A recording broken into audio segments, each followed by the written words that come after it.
అబ్బో ఇక్కడ కేజీ చీరలు కొంటే అర కేజీ చీరలు ఫ్రీ అంట. మంగళ్య షాపింగ్ మాల్, కేజీల్లో సేల్, టన్నుల్లో ఆనందం.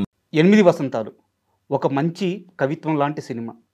కొన్ని రోజుల క్రితం రిలీజ్ అయిన ఈ చిత్రం విమర్శకుల నుంచి చాలా ప్రశంసలు పొందింది. ఇప్పుడు ఆ చిత్ర దర్శకుడు ఫణీంద్ర నాథ్ శెట్టి గారు మనతో ఉన్నారు. ఆయన్ని అడిగి మరిన్ని విషయాలు తెలుసుకుందాం. Hi sir. Hi sir, movie release అయినాక ఐ థింక్ ఇదే ఫస్ట్ ఇంటర్వ్యూ అనుకుంటాను. అవునండి. అండ్ ఇక్కడ నాకు డౌట్ ఉంది. చెప్పండి. ఇండస్ట్రీలో చాలామంది టాప్ యాంకర్స్ ఉన్నారు. నాకు తెలిసి మిమ్మల్ని చాలామంది అప్రోచ్ కూడా అయి ఉంటారు. అండ్ మూవీ రిలీజ్ అయినాక ఒక సక్సెస్ అయింది. అండ్ మీ చుట్టూ కొన్ని కాంట్రవర్షియల్ నచ్చినాయి. మీరు అవి ఓపెన్ అయ్యి మాట్లాడాలంటే, చెప్పుకోవాలంటే ఒక పెద్ద టాప్ యాంకర్లు ఎవరైనా మీరు చూస్ చేసుకోవచ్చు. ఓకే, నా వెనక ఐడ్రీమ్ అనే ఒక బ్రాండ్ ఉంది. బట్ నేను చాలా చిన్న యాంకర్ని, ఇప్పటికీ సరిగ్గా ఎస్టాబ్లిష్ కాలేదు. బట్ నాకెందుకు ఛాన్స్ ఇచ్చారు? నేను ఎందుకైతే అంటే అనంతిక ఇట్లాంటి వాళ్ళతో ఎందుకు సినిమా చేశానో మీకు అందుకే ఇస్తున్నా. అంటే నాకు చేసే పని మీకు తెలిసిందై ఉండాలి. ఓకే, మీరు దేనికోసమో ఆశించి ఇది చేయట్లేదు. ఒక మంచి సినిమా జరుగుతున్న వాటి గురించి నిజంగా మాట్లాడాలని అనుకున్నారు కాబట్టి మన ఇద్దరం ఇక్కడ కూర్చున్నాం. ఓకే, అంటే ఈ క్వశ్చన్ ఎందుకు అడగాల్సి వచ్చిందంటే సార్, అంటే కొంతమందిని మీకోసం అప్రోచ్ అయినప్పుడు మీకు ఇంటర్వ్యూ ఇస్తాడా? అతను అంటే ఇంటర్వ్యూ ఇచ్చినా మీకు పూర్తిగా సమాధానం చెప్తాడా? ఈవెన్ మధ్యలో నుంచి కూడా వెళ్ళిపోవచ్చు, తన బిహేవియర్ కొంచెం అని నేను విన్నాను అనమాట. సో అంటే నాకైతే మీరు ఒక కాల్, నేను ప్రాపర్గా మీతో కమ్యూనికేట్ అయ్యాను, మీరు వివరాలు అడిగి తెలుసుకున్నారు, చాలా స్మూత్గా జరిగిపోయింది ఈ జర్నీ. సో నాకు ఎక్కడ అలా అనిపించలేదు. సో నేను ఆ క్లారిటీ ఇవ్వడానికి ఈ క్వశ్చన్ అడిగాను.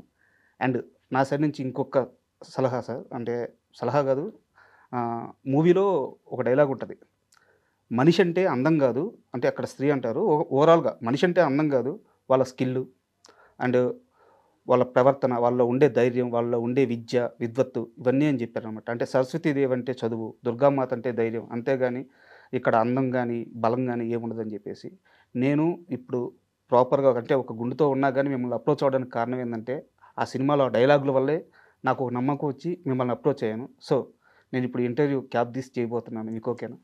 అయ్యో, నాకు అంటే దేవుడి కోసం తీసిన చుట్టారు, ఎవరిని ఓకేనా అని అడగద్దు. సార్, మూవీ రిలీజ్ అయింది అండ్ ఓ మంచి సక్సెస్, మీకు వచ్చిన బెస్ట్ కాంప్లిమెంట్ ఏంటి? రెండు ఉన్నాయి. ఓకే, రెండు చెప్పుకోదగినాయి కాబట్టి చెప్తున్నాను. ఒక అబ్బాయికి ఎప్పుడో ఒక 8 years బ్యాక్ బ్రేకప్ అయిందంట. ఓకే. సో తనకి ఆ అమ్మాయి వెళ్ళిపోయేటప్పుడు నీ వల్లే నేను ఇట్లా అయిపోయాను అని వెళ్ళిపోయిందంట. సో 8 సంవత్సరాల నుంచి తను అదే ప్రశ్నతో ఉన్నాడంట. పాపం ఆ సమాధానం ఎక్కడ దొరక్క ఇంటర్వెల్లో ఎప్పుడైతే శుద్ధి ఎవరి వల్ల ఎవరికి ఏమి అయిపోరు, లోపలేదో పెట్టుకొని దాస్తూ బయటికి నిజం చెప్పలేక చెడ్డోళ్ళని చేసి వెళ్ళిపోతారు అనే దాంతో అతను ఆ రోజు ఏడ్చి బాగా నిద్రపోయాడంట. ఓకే, అంటే నేను దాన్ని దేంతో కొలవలేను, ఏ మెట్రిక్తో నేను దాన్ని కొలవలేను. అంటే ఒక మనిషి ఆల్మోస్ట్ 7-8 సంవత్సరాలు, ఇంకోటి అతని వయసు కూడా ఆల్మోస్ట్ ఒక 22-23 ఉంది. ఓకే.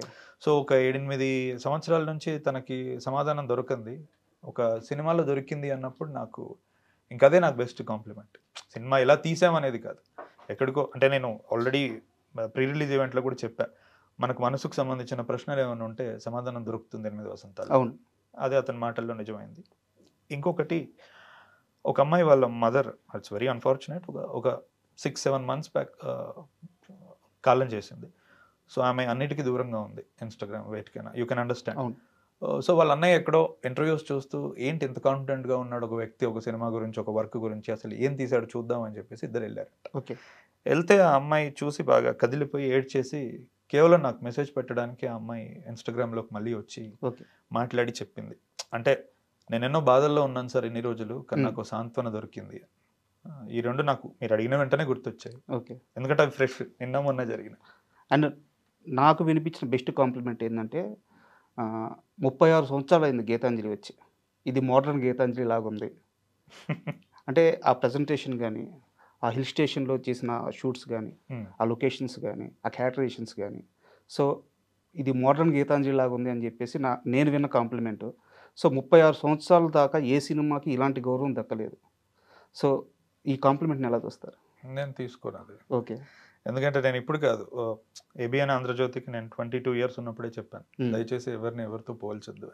అంటే పోల్చేవాడికి పాపం ఏదో దొరక్క వాడు పోలుస్తాడు, కానీ అది నేను తీసుకోలేను. ఓకే. అంటే గీతాంజలి అనేది అది వేరే కావ్యం. అంటే ఇద్దరు చనిపోతున్నా చావు దగ్గర అవుతున్నా కూడా వాళ్ళలో ఉన్న ఆ మాత్రం కొంచెం మంచితోనే వాళ్ళు బతకగలరు ఆ కొద్ది రోజులు అనేది.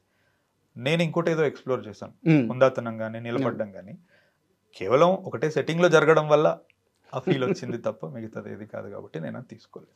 అండ్ సార్ అంటే సినిమా విషయాన్ని కాస్త పక్కన పెడితే ఈరోజు ఒక మహిళ ఎలా ఉండాలి, ఎంత స్ట్రాంగ్గా ఉండాలి, తన లైఫ్లో ఏం సాధించాలి, ఇలాంటి మాటలు మన రాజకీయ నాయకులు కానీ మన సమాజంలో కానీ చాలా వింటూ ఉంటాం. వాటన్నిటికీ సమాధానం మీ సినిమాలో ఉన్న హీరోయిన్ క్యారెక్టర్ శుద్ధి అయోధ్య. అలా ఉందని అంటున్నారా మీరు? అలా ఉంది. ఓకే, అంటే మీకు అనిపించలేదా? కాదు, నేను చెప్పడం వేరు, చూసి మీరు చెప్పడం వేరు. లేదు, నేను మనస్ఫూర్తిగా ఆ మాట చెప్తున్నాను. సో అంటే ఒక స్త్రీ క్యారెక్టరైజేషన్ ఇంత బలంగా ఉన్నప్పుడు, ఒక స్త్రీ ఇంత స్ట్రాంగ్గా నిలబడ్డప్పుడు ఏ విషయం మీదైనా సరే, సో ఆ స్త్రీ సమాజంలో చాలా స్వేచ్ఛగా చాలా ధైర్యంగా బతకొచ్చు. అలాంటి ఒక అద్భుతమైన క్యారెక్టర్ని ఎలా డిజైన్ చేయగలిగారు? అంటే దీనికి ఏమైనా ఇన్స్పిరేషన్ ఉందా? అంటే స్పెసిఫిక్ ఇన్స్పిరేషన్ అని కాదు, ఇంతకుముందు ఇంటర్వ్యూస్లో కూడా సుమగారి ఇంటర్వ్యూలో కూడా నేను అదే చెప్పాను. అంటే నేను చాలా స్ట్రాంగ్ ఉమెన్ చుట్టూ నేను పెరిగాను చిన్నప్పటి నుంచి. మా అత్తయ్యల్ని కానీ మా ఇంటి పరిస్థితులు కానీ నేను చూస్తూ, అండ్ నేను లిటరేచర్కి ఎక్స్పోజ్ అయినప్పుడు కూడా నేను స్ట్రాంగ్ పాత్రలకి ఎక్స్పోజ్ అయ్యాను. అంటే సీతమ్మ కానీ ద్రౌపది కానీ ఇలాంటి వాళ్ళు, అంటే చాలా కష్టం మోస్తూ కూడా ఆ మొహం మీద చిరునవ్వు అనేది ఎప్పుడు పొడగొట్టుకొని వాటిని నేను ఇంబైబ్ చేసుకున్నప్పుడు తిరిగి నేను ఫిలిం రాసేటప్పుడు తెలియకుండా అది వస్తుంది. బట్ చిన్నపాటి సామాజిక బాధ్యత నాకు ఎక్కడ ఉండేది అంటే, విమెన్ ఆర్ వెరీ కండిషన్డ్ అండి. అంటే ఇది నేను తాపి ధర్మారావు గారి పెళ్లి అని పుట్టుపూర్వోత్తరాల పుస్తకం చదివాను ఒకసారి. It's a very powerful book. అంటే నీకు ఏం జరిగింది అసలు ఈ ఎంటైర్ ఎవల్యూషన్ ప్రాసెస్లో ఒక 100 సంవత్సరాల్లో ఎంత కండిషన్ చేయబడ్డారు విమెన్ అనేది నాకు అందులో నుంచి తెలిసింది. అది పలు రీజన్స్ అయి ఉండొచ్చు, పొలిటికల్ అయి ఉండొచ్చు, కల్చరల్ అయి ఉండొచ్చు, ఏదైనా రీజన్స్ అయి ఉండొచ్చు. బట్ ఎక్కడో చాలా మట్టుకు ఒక మగాడికి ఎలా ఉండాలి ఎలా ఉండద్దు అనేది ఎవరూ చెప్పరు. అమ్మాయికి వచ్చేటప్పటికి ప్రతి ప్రతి ప్రతి స్టేజ్లో తన లైఫ్లో ఒక ఆంక్ష ఉంటూ ఉంటుంది. అది చూసినప్పుడు నాకు ఏదో స్ట్రాంగ్ ఎన్కౌంటర్ అని కాదు, అట్లీస్ట్ నా ఫిలిమ్స్లో అలా ఉండకూడదు వాళ్ళు అనుకుంటా. నేను ప్రపంచాన్ని మార్చే శక్తి నాకు లేదు, కాగితం నా రచన, ఇందులో ఇదే నా ప్రపంచం. సో అందులో నేను అట్లా ఎక్స్ప్లోర్ చేస్తూ ఉంటా. చాలామంది అమ్మాయిలు ఆల్మోస్ట్ నాకు ఈ 1 వీక్లో నేను ఒక 3000 మెసేజ్లకు రిప్లైలు కొట్టుంటాను. అంటే ప్రతి ఒక్కరికి నేను టైం తీసుకొని, ఈవెన్ దో హెల్త్ అది ఇది బాగాలేకపోయినా, ఎందుకంటే మళ్ళీ అవకాశం రాదు, పోతుంది ఆ మూమెంట్. సో చాలామంది అమ్మాయిలు అందులో మా లోపల ఎక్కడో నిద్రాణం అయిపోయి ఉన్న శుద్ధి అయోధ్యాల్ని, రాణుల్ని, క్వీన్స్ని మీరు మేల్కొల్పారు అన్నారు. నేను అది అలా చేయాలని నేను చేయలేదు, కానీ ఒక మంచి కవిత్వం కానీ రచనకు కానీ అంత శక్తి ఉంది అంటే అది మంచిది. అండ్ మీరు ఏదో నాకు పర్సనల్గా ఇంటర్వ్యూ ఇచ్చారని, నా ఎదురుగా కూర్చోన్నానని నేను ఈ మాట చెప్పట్లేదు. ప్రతి అమ్మాయి చూడాల్సిన సినిమా సార్.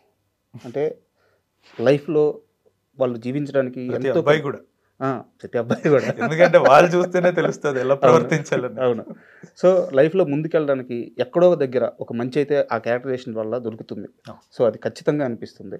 అండ్ మీరు అనంతికతో ట్రావెల్ సినిమా గురించి మాట్లాడేటప్పుడు అమ్మాయితో ట్రావెల్ ఎలా జరిగింది, అమ్మాయి ఎలా ఒప్పుకుంది, ఇవన్నీ ముందే చెప్పేశారు మీరు. సో ఈవెన్ ప్రీ రిలీజ్ ఈవెంట్లో కూడా తను మాట్లాడేటప్పుడు మిమ్మల్ని ఏకంగా గురుస్థానంలో ఉంచి చాలా ఎమోషనల్గా మాట్లాడతాను.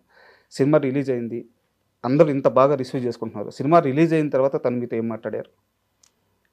మేము ఇప్పుడు మాట్లాడుకోవట్లేదు అంటే తను కేరళ వెళ్ళిపోయింది, నేను ఇటువైపు ఉన్నాను, పెద్దగా మాట్లాడుకోలేదు. నేను స్టేజ్ మీదనే చెప్పిన, అంటే మాట్లాడుకోవాల్సిన అవసరం మాకు పెద్దగా రాదు.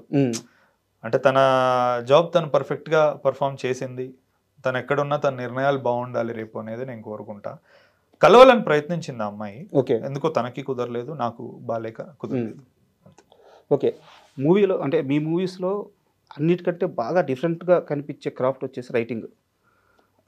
సో ఈ రైటింగ్ విషయానికి వచ్చేలేకే మీరు చాలా దగ్గరలో కూడా దీని మీద మాట్లాడారు.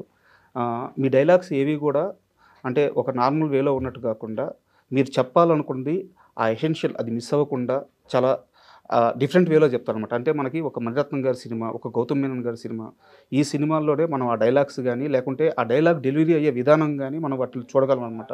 అండ్ మీరు తీసుకునే సబ్జెక్ట్కి అవి కరెక్ట్గా యాప్ట్గా సరిపోతాయి కూడా. సో డైలాగ్స్ విషయంలో మీరు అంత పర్టికులర్గా ఉండడానికి కారణం ఏంటి? ఎందుకంటే మాట చాలా రోజులు గుర్తుండిపోతుంది. ఓకే, అంటే ఇప్పుడు మనకు లైఫ్లో కూడా కొన్నిసార్లు ఏదైనా జరిగినప్పుడు, అవమానం జరిగినా మంచి జరిగినా ఎవరైనా భుజం మీద చేసినా కూడా ఒక మాట వాళ్ళు మనతో అన్నది మనం కొన్ని సంవత్సరాలు గుర్తుపెట్టుకుంటాం. ఆ రోజు మనం ఏం తిన్నాము, ఏం బట్టలు వేసుకున్నాము, ఏ కారు ఎక్కాము, ఎక్కడికి వెళ్ళాము అని మర్చిపోతాం. మాట మట్టుకు మనం గుర్తుపెట్టుకుంటాం. అది మంచైనా చెడైనా మంచైనా చెడైనా మాటకు అంత శక్తి ఉంది. ఇప్పుడు సత్యమేవ జయతే అంటారు. ఎప్పుడు పుట్టిందో తెలియదు ఈ మాట. ఈ రోజుకి రూపాయి బిల్ల మీద ఉంటుంది. సో మాటకి ఏంటంటే అంత పవర్ ఉంటుంది. కాబట్టి మనం చెప్పాలనుకున్నది అందుకే అంటే నన్ను అడిగారు మీరు ఇన్ఫార్మల్గా ఉంచొచ్చు కదా కాన్వర్జేషన్స్ అంటే నేను అంటే ఇన్ఫార్మల్గా ఉంచడానికి దాన్ని క్రాఫ్ట్ అనడం ఎందుకు, ఎవరికి ఇచ్చినా వాడు రాయగలిగితే దానికి ఒక క్రాఫ్ట్ స్థాయి ఎందుకు. ఇప్పుడు పరచూర్ బ్రదర్స్ గారు ఒకప్పుడు రాసేవాళ్ళు, త్రివిక్రమ్ గారు రాసేవాళ్ళు, సాయి మాధవ్ బుర్ర గారు రాస్తున్నారు, జంధ్యాల గారు రాశారు. అంటే వీళ్ళు ఎందుకు స్టాండ్ అవుట్ అయ్యారు అంటే మిగతా వాళ్ళ కాకుండా డిస్టిల్డ్ కాన్వర్జేషన్. జావేద్ అఖ్తర్ కూడా one of the most eminent writers Indian హిస్టరీలో. వాళ్ళు చెప్పింది అదే, సినిమాకి వచ్చేటప్పటికి నీ పాత్ర ఏం మాట్లాడుతున్నాడు అనేది నువ్వు కాచి వడపోసి తీసుకురావాలి, అప్పుడే ఆ మాటకు విలువ ఉంటుంది. ఇప్పుడు అమితాబ్ బచ్చన్ అంటాడు మే ఫేకేవా పైసాకు నే ఉటాతా అంటాడు. అంటే చాలా చిన్న వ్యక్తి, నేను పడేసిన డబ్బులు ఎత్తుకోను అంటాడు.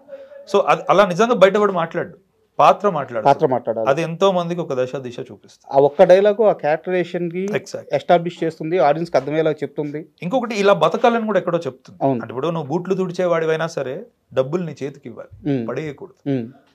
అందరూ అలా తీసుకుంటారేమో, ఈ వ్యక్తి ఇలా తీసుకోడు, ఇలా తీసుకోకుండా ఉండడం మంచిదని చెప్తుంది ఆ మాట. ఓకే. సో అందుకు మాటకు అంత విలువ ఉంది. రాసేటప్పుడు కూడా నేను కూడా అంటే చాలా మంది ఏదో అంటారు నీకు పోయట్రీ వచ్చు లేకపోతే పదాలు బాగొచ్చు కదా అని మాకు చూపించుకోవాల్సిన అవసరం లేదండి. నేను 22 years ఉన్నప్పుడు మధురంలో రాశాను. అంటే శిశిరంలో నేలరాలిన ప్రతి ఆకు కోసం వసంతం రానే వస్తుంది, మనులో క్షణికం నుండి శాశ్వతంలోకి అని రాశాను. అంటే అది రచయితకు స్వతహాగా వస్తాయి, చూపించుకోవాలనే ఆరాటం ఏం లేదు. నేను ఏ ఒక్క మాట మాట్లాడకుండా మనం 2 గంటలు తీశాను, ఓన్లీ విజువల్ వొకాబులరీతో ముందుకెళ్ళేది. అవసరమైనప్పుడు మాట వస్తుంది. ఈ అనవసరమైన సలహాలు మాటలు ఇవన్నీ నాకు ఎన్నో వస్తూ ఉంటాయి. I don't mean any disrespect, నేను అలా విని అలా వదిలేస్తూ ఉంటాను.